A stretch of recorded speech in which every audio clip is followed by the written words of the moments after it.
Hello friends. இன்னும் பார்த்தீங்கன்னா NTPC எக்ஸாமுக்கு ஒரு 10 நாள் தான் இருக்கு. ஓகேவா? இந்த 10 டேஸ்ல நம்ம என்ன பண்ணணும், என்ன பண்ணக்கூடாது, என்ன பண்ணா மார்க் வந்து உங்களுக்கு பூஸ்டப் ஆகுன்றத பத்தி தான் இந்த வீடியோல நான் சொல்ல போறேன். ஓகேவா? ஓகே. ஸோ இன்னும் 10 நாள் தான் இருக்கிறனால புதுசா உட்காந்து எதையும் ஃபாலோ பண்ணாதீங்க, எதையும் உட்காந்து படிச்சுக்கிட்டு இருக்காதீங்க. ஓகேவா? ஸோ ஆல்ரெடி படிச்சதை என்ன பண்ணுங்கன்னா தரோவா ரிவைஸ் பண்ணிருங்க. ஓகேவா? இந்த 10 டேஸ்ல நீங்க என்ன பண்ண முடியும்னா இதை தான் பண்ண முடியும். ஃபர்ஸ்ட் ரிவைஸ் பண்ணணும். நீங்க படிச்சதை தரோவா நல்லா ரிவைஸ் பண்ணிருங்க. ஏன்னா நீங்க படிச்சது நிறைய படிச்சிருப்பீங்க, ஆனா நீங்க அதை ப்ராப்பரா ரிவைஸ் பண்ண முட்டீங்கன்னா உங்களுக்கு எக்ஸாம்ல அது ரிலேட்டடா ஏதாவது கொஸ்டின் கேட்டா கூட உங்களுக்கு அது படிச்ச டாபிக்கா இருந்திருக்கும், ஆனா நீங்க ப்ராப்பரா படிக்காதனால உங்களுக்கு மறந்து போயிருந்திருக்கும், நீங்க அதுக்கு ஆன்சர் பண்ண முடியாம போயிடும். ஓகேவா? ஸோ அதனால படிச்சதை ஃபர்ஸ்ட் நல்லா தெளிவா நீங்க ரிவைஸ் பண்ணுங்க. ஓகேவா? அப்பதான் உங்களுக்கு மைண்ட்ல நிற்கும். ஓகேவா? ஓகே. ஸோ அதே மாதிரி டெஸ்ட் வந்து ப்ராக்டிஸ் பண்ண ஆரம்பிச்சிருங்க. ஏன்னா டைம் இல்லை. நீங்க ஒரு நாளைக்கு ஒரு டெஸ்ட் அல்லது 2 டெஸ்ட் நீங்க மார்க் டெஸ்ட் நீங்க கண்டிப்பா போட்டே ஆகணும். இப்ப அதே மாதிரி நிறைய பேர் பண்ற மிஸ்டேக் என்னன்னா, டெஸ்ட் போடுறேன்ற பேர்ல ப்ரீவியஸ் இயர் பேப்பரை தூக்கி நீங்க டெஸ்ட் போட்டுருக்கீங்க. அது கண்டிப்பா எந்த விதத்துலயும் உங்களுக்கு இம்ப்ரூவ்மெண்ட்டை கொடுக்காது. ஓகேவா? ஏன்னா இதுக்கு முன்னாடி நடந்த எக்ஸாம்லாம் பாத்தீங்கன்னா அது ஒரு 2-3 வருஷத்துக்கு மேல ஆயிடுச்சு. ஓகேவா? CBT 1 அதெல்லாம் ஒரு 4 வருஷத்துக்கு முன்னாடி நடந்த பேப்பர். நீங்க அதை தூக்கி நீங்க இப்ப உட்காந்து நீங்க டெஸ்ட் போட்டீங்கன்னா கண்டிப்பா அது எந்த விதத்துலயும் உங்களுக்கு இப்ப இம்ப்ரூவ்மெண்ட்டை கொடுக்காது.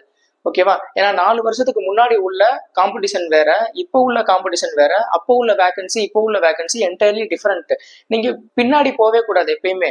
ஸோ இப்போ கொடுத்துருக்கிற வேகன்சிக்கு நம்ம எப்படி ப்ரிப்பேர் பண்ணோம், இப்போ உள்ள காம்படிஷனுக்கு நீங்க என்ன மாதிரி ப்ரிப்பேர் பண்ணுன்றதை பார்த்து அந்த ஸ்டாண்டர்டை நீங்க இம்ப்ரூவ் தான் பண்ணுமே தவிர நீங்க பின்னாடி போகக்கூடாது.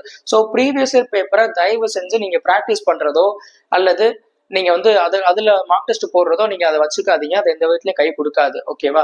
ஸோ எதுல டெஸ்ட் போடலாம் அப்படின்னா live test, olive board live test, அதே மாதிரி RBI live test, olive board mark test, இந்த 3ஐயும் நீங்க ப்ராக்டிஸ் பண்ணுங்க. நல்லாவே ஸ்டாண்டர்டா இருக்கும். ஓகேவா? ஸோ இந்த ஸ்டாண்டர்டுக்கு நீங்க ப்ராக்டிஸ் பண்ணாதான் உங்களுக்கு வந்து மார்க் ஓரளவுக்கு இம்ப்ரூவ் ஆகும். நீங்க PYQ போடும்போது என்ன ஆகும்னா நீங்க ஆல்ரெடி அந்த கொஸ்டின்ஸ்லாம் ஒரு சிலது நீங்க பார்த்துருப்பீங்க. உங்களுக்கு அப்ப பார்க்கும்போது பாத்தீங்கன்னா மார்க் ஓரளவுக்கு நீங்க 80க்கு மேல இருக்கிற மாதிரி இருக்கும். இது நீங்க லைவ் டெஸ்ட் போடும்போது பாத்தீங்கன்னா மார்க் ரொம்பவே உங்களுக்கு கம்மியா இருக்கும். ஒரு 60, 65 அந்த ரேஞ்சில தான் இருக்கிற மாதிரி இருக்கும். ஓகேவா? ஸோ நீங்க இங்க 80 வாங்கிட்டேன் நம்மளுக்கு வந்து கட் ஆஃப் கிளியர் பண்ணலான்ட்டு ஒரு சாட்டிஸ்பாக்சன் மைண்டுக்கு வந்துடுவீங்க. ஓகேவா? ஸோ அந்த மைண்டுக்கு வந்துடாதீங்க.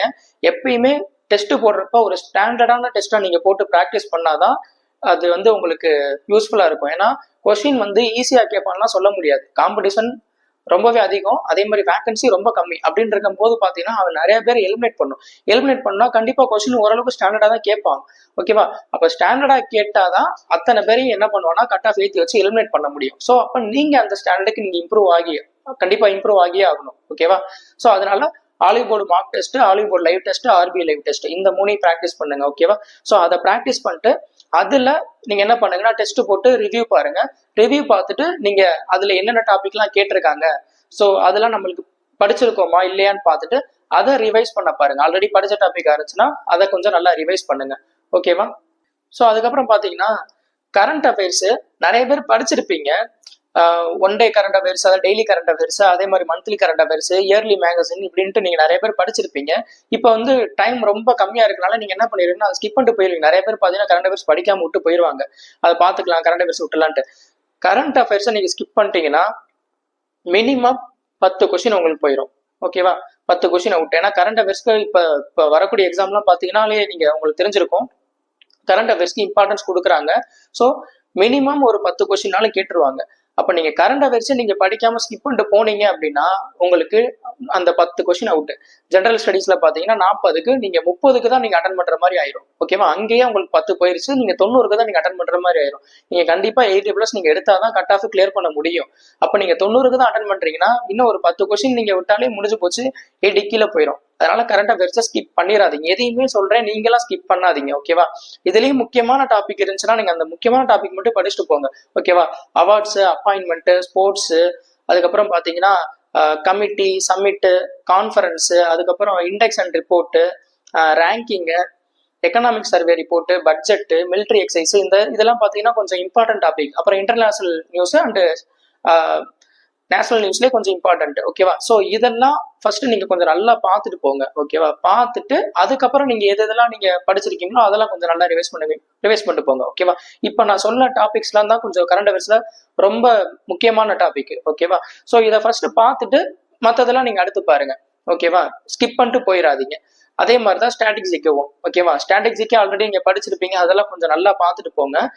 ரீசனிங்கை பொறுத்த வரைக்கும் பாத்தீங்கன்னா அந்த ஸ்டேட்மெண்ட் கொஸ்டின் அதே மாதிரி நான் வெர்பல் ரீசனிங்க்கு கொஞ்சம் நல்லா கான்சன்ட்ரேட் பண்ணுங்க. ஏன்னா நான் வெர்பல் ரீசனிங்ல என்ன பண்றீங்கன்னா நிறைய பேர் வந்து டைம் அதிகமா எடுத்துறீங்க, அதுலயே உட்காந்துட்டு டைம் போயிருது. ஓகேவா, ஸோ அதை கொஞ்சம் நல்லா உங்களுக்கு டைம் அதுல ரொம்ப எடுத்துச்சுன்னா செக்ஷனல் டெஸ்ட் நீங்க அதுல கொஞ்சம் நல்லா போடுங்க. நிறைய பேர் பண்ற மிஸ்டேக் ரீசனிங் தானே நம்மளுக்கு வரும் அப்படின்னு நினைச்சிட்டு நீங்க விட்டுட்டு போயிடுறீங்க. அதுலதான் பாத்தீங்கன்னா ரொம்ப டைம் அதிகமா எடுத்துட்டு நீங்க மார்க் வந்து அடியாயிருது. எல்லா கொஸ்டினுக்குமே பார்த்தீங்கன்னா உங்களுக்கு ஈவனாக தான் மார்க் கொடுக்குறாங்க. ரீசனிங்காக இருக்கட்டும், மேக்ஸாக இருக்கட்டும், அதே மாதிரி ஜிகேவா இருக்கட்டும், எல்லாத்துக்குமே ஈக்குவலாக தான் மார்க் கொடுக்குறாங்கன்ற பட்சத்தில் நீங்களும் ஈக்குவலாக தான் அதுக்கு நீங்கள் ப்ரிப்பேர் பண்ணி ஆகணும். ரீசனிங்கை நம்மளுக்கு வரும்னு நினச்சிட்டு விட்டுறது தான் பார்த்தீங்கன்னா அங்கே வந்து உங்களுக்கு அடி கொடுக்கும். அதனால அதை விடாம அதில் நம்ம டைம் செட் பண்ணிக்கோங்க. ஓகேவா, ஸோ இதில் 30 கொஸ்டின் இருக்கு அப்படின்னாக்கா அந்த 30 கொஸ்டினை நீங்கள் ஒரு அட்லீஸ்ட் ஒரு 20 மினிட்ஸ்ல நீங்க முடிக்கணும். 20 to 25 மினிட்ஸ்க்குள்ள நீங்க முடிச்சிருக்கணும். ஓகேவா, ஸோ அப்போ இந்த 20 நிமிஷத்துக்குள்ள நீங்க முடிக்கணும்னா நீங்க எவ்வளவு வேகமா நீங்க ப்ராக்டிஸ் பண்ணணுன்றதை பாருங்க. டைம் செட் பண்ணிட்டு நீங்க போடுங்க. அதுக்கு மேல உங்களுக்கு டைம் எடுத்துச்சுன்னா கண்டிப்பா நீங்க செக்ஷனல் டெஸ்ட்லாம் போட்டு இன்னும் கொஞ்சம் நீங்க டைம் ரெடியூஸ் பண்ண வேண்டியதா இருக்கும். ஓகேவா, ஸோ அதை கொஞ்சம் நல்லா பார்த்துக்கோங்க. அதுக்கப்புறம் மேக்ஸை பொறுத்த வரைக்கும் பாத்தீங்கன்னா அட்வான்ஸ் மேக்ஸ் கொஞ்சம் நல்லா கான்சன்ட்ரேட் பண்ணுங்க. Important properties, formula, theorems, important result. Advance மேக்ஸை பொறுத்த வரைக்கும் பார்த்தீங்கன்னா ரிசல்ட் தான் ரொம்ப மெயின். நிறைய ரிசல்ட் பார்த்தீங்கன்னா டெரைவ் பண்ணி வந்த ரிசல்ட் இருக்கும். பார்த்தீங்கன்னா அந்த ரிசல்ட்டை டேரெக்டாக சில கொஸ்டின்லாம் வந்து அப்ளை பண்ணுற மாதிரி இருக்கும். அந்த ரிசல்ட் எல்லாமே கொஞ்சம் நல்லா நீங்கள் நோட் பண்ணி வச்சுட்டு கொஞ்சம் ரிவைஸ் பண்ணிட்டு போங்க. அதே மாதிரி ஜாமெட்ரி, மென்சுரேஷனாக இருந்துச்சுன்னா தியரம்ஸு, ப்ராப்பர்ட்டிஸு இதெல்லாம் கொஞ்சம் நல்லா வந்து ரிவைஸ் பண்ணிட்டு போங்க. ஓகேவா, ஓகே. அண்ட் தென் லாஸ்ட்டாக பார்த்தீங்கன்னா ப்ரீவியஸ் இயர் கொஸ்டினை ப்ராக்டிஸ் பண்ணாம இப்போ ரீசெண்டாக முடிஞ்ச பேப்பர்ஸ் இருக்கு பார்த்தீங்களா, ஆர்பிஎஃப்எஸ்ஐ, அதே மாதிரி டெக்னீஷியன் கிரேட் 1, கிரேட் 3, அப்புறம் ஏஎல்பி, அப்புறம் பார்த்தீங்கன்னா ஜேஇ எக்ஸாம். ஸோ இந்த 5 பேப்பர்ஸ் இருக்கு பார்த்தீங்களா, இந்த 5 பேப்பர்ல மேக்ஸ், ரீசனிங், ஜிகே பார்ட் இதுல என்னென்னலாம் கேட்டிருக்காங்கன்றது கொஞ்சம் நல்லா பார்த்து வச்சுக்கோங்க. இப்போ ஜிகே எடுத்துக்கிட்டிங்கன்னா அதுல என்னென்ன டாபிக்லாம் கேட்டிருக்காங்க அப்படின்றத பார்த்துட்டு கொஸ்டின் என்ன மாதிரிலாம் கேட்டிருக்காங்க ஃபர்ஸ்ட் அதை கோ த்ரூ பண்ணிட்டு அந்த டாப்பிக்கை நீங்க என்ன பண்ணுங்கன்னா கொஞ்சம் நீங்க படிச்சிட்டீங்களான்றத ஃபர்ஸ்ட் பார்த்துக்கோங்க. அது படிக்கல அப்படின்னா அதை ஒன் டைம் நீங்க என்ன பண்ணுங்கன்னா ரிவைஸ் பண்ணிருங்க. ஓகேவா, ஸோ அது விட்டு வச்சிருக்கீங்கன்னா அதை ரிவைஸ் பண்ணிட்டு போயிருங்க ப்ராப்பரா. ஓகேவா, என்னென்ன டாபிக்லாம் அது கேட்டிருக்கான்றது நீங்க அந்த அந்த இப்போ ரீசெண்டாக முடிஞ்ச பேப்பர்ஸை உங்களுக்கு பார்க்கும் போதே ஒரு ஐடியா கிடைக்கும். ஓகேவா, ஸோ அந்த பேப்பர்ஸ் எல்லாம் பார்த்துட்டு அந்த டாபிக்ஸ்லாம் நம்ம கவர் பண்ணிட்டோமான்றதை பார்த்துட்டு அதை மட்டும் நீங்க கவர் பண்ண பாருங்க. ஓகேவா, ஸோ இந்த 5 பேப்பர் நீங்க விட்டுறாதீங்க. ஏன்னா இப்ப இதை பொறுத்த வரைக்கும் இப்ப என்டிபிசி வரதை பொறுத்த வரைக்கும் பாத்தீங்கன்னா டெக்னீஷியன்ல கேட்டதை பாத்தீங்கன்னா இதுல ஜேஇல கேட்டிருக்கான். அதே மாதிரி ஏஎல்பியில கேட்டதை பாத்தீங்கன்னா கான்ஸ்டபிள்ல கேட்டிருக்கான். ஸோ இந்த மாதிரி பாத்தீங்கன்னா ஒரு எக்ஸாம்ல கேட்ட மாடல் பாத்தீங்கன்னா இன்னொரு எக்ஸாமுக்கு ரிப்பீட் ஆகுது. ஸோ அதனால இப்ப ரீசெண்டா முடிச்ச இந்த 5 பேப்பரை நீங்க கொஞ்சம் பார்த்துட்டு போனா கண்டிப்பா இந்த என்டிபிசி எக்ஸாம்ல ஏதாவது உங்களுக்கு ஒரு கொஸ்டின் உங்களுக்கு வந்து அதே மாடல் வந்தா கூட ரொம்ப பெனிஃபிட். ஏன்னா நீங்க அதுல இருந்து நீங்க 1 மார்க் எடுத்தாலே நீங்க குறைஞ்சது ஒரு 30,000-40,000 பேருக்கு நீங்க முன்னாடி போயிருவீங்க. இங்க ஒவ்வொரு மார்க்கும் ஒவ்வொரு 0.25 மார்க்குமே ரொம்ப வேல்யூ. அப்படி இருக்கும்போது நீங்க 1 மார்க் 2 மார்க் நீங்க வந்து நீங்க ஆல்ரெடி பார்த்த ஒரு மாடல் வந்திருக்கு, அதுல இருந்து நீங்க ஒரு 2 மார்க் நீங்க எடுத்தா கூட நீங்க ஒரு 50,000 பேர் நீங்க முந்தி போயிருவீங்க. அதனால இங்க ஒவ்வொரு மார்க்குக்கும் வேல்யூ கொடுங்க. ஓகேவா, கொடுத்து படிக்க பாருங்க. ஓகேவா, ஸோ அதுதான் இந்த ஃபைனலா சொல்றது என்னன்னா டெஸ்ட் போடுங்க. டெஸ்ட் போட்டு ப்ராப்பரா ரிவ்யூ பாருங்க. ரிவ்யூ பார்த்துட்டு நீங்க என்னென்னலாம் நீங்க படிச்சிருக்கீங்களோ அதெல்லாம் தரோவா நீங்க விட்டுறாம என்ன பண்ணுங்கன்னா ஒரு ப்ராப்பர் ரிவிஷன் கொடுங்க. ஓகேவா, ஸோ இந்த 3 மட்டும் நீங்க வந்து இப்போதைக்கு நீங்க பண்ணா மட்டும்தான் உங்களுக்கு மார்க் கொஞ்சம் கொஞ்சமா இம்ப்ரூவ் ஆகும். அதே மாதிரி ஏதாவது செக்ஷன்ல உங்களுக்கு வீக்கா இருந்தீங்கன்னா அந்த செக்ஷனல் டெஸ்ட்டை நீங்க கொஞ்சம் போட்டு பாருங்க. ஓகேவா, ஸோ அப்படி போட உங்களுக்கு மார்க் கண்டிப்பா இம்ப்ரூவ் ஆகும். கட் ஆஃப் உங்களால கிளியர் பண்ண முடியும். ஓகேவா, ஸோ உங்களுக்கு இது ரிலேட்டட் ஏதாவது டவுட் இருந்துச்சுன்னா நீங்க கமெண்ட் செக்ஷன்ல கமெண்ட் பண்ணுங்க. நான் கண்டிப்பா உங்களுக்கு ரிப்ளை பண்றேன். ஓகேவா, நெக்ஸ்ட் வீடியோல மீட் பண்ணலாம். தேங்க்யூ.